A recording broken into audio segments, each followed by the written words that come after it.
ঝামেলাৰ কাৰণে এবাৰ আমি এটা সভাৰ আয়োজন কৰিছোঁ বিশাল ফিল্ডত মাদ্ৰাছা ফিল্ডত এটা সভাৰ আয়োজন কৰিছোঁ এদিনীয়া কাৰ্যসূচী ইয়াতে আপোনাৰ গজল প্ৰতিযোগিতা কোৰাণ প্ৰতিযোগিতা ইত্যাদি হ'ব প্ৰাইজ বিতৰণ হ'ব আৰু ৰাতি দিনত 2টা বজাৰ পৰা আৰম্ভ হ'ব প্ৰতিযোগিতাবিলাক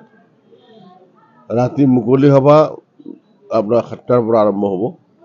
ৰাতি 2টাত আপোনাৰ মনাজাত হ'ব সভাৰ আয়োজন কৰা হৈছে কাৰ্যসূচী সভাৰ কাৰ্যসূচী লোৱা হৈছে যিসকল আপোনালোকৰ যিসকল ভক্তপ্ৰাণ ৰাইজ আছে তেখেতক কি বা আহ্বান জনাব আমি অলৰেডি বিজ্ঞাপন দিছোঁ আগতো জাননী দিছোঁ যে এইবাৰ আপোনাৰ উৰুষটো নহয় এইবাৰ আপোনাৰ ধৰ্মসভা হ'ব সেইকাৰণে তেখেতৰ আৰু তেখেতৰ নাতি সৈয়দ নুৰুদ্দিন আহমদ কাদৰীৰ দুইজনৰে দোৱা হ'ব বিশ্ববাসী শান্তিৰ কাৰণে বিশ্বৰ শান্তি ধৰ্ম বিভিন্ন ভাষা ভাষী বিভিন্ন ধৰ্মৰ মানুহৰ কাৰণে বিশ্ব শান্তিৰ কাৰণে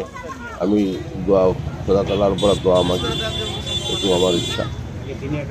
এদিনীয়া কাৰ্যসূচী অন্তত 3-4 লাখ মানুহ তো 5 লাখ মানুহ হ'ব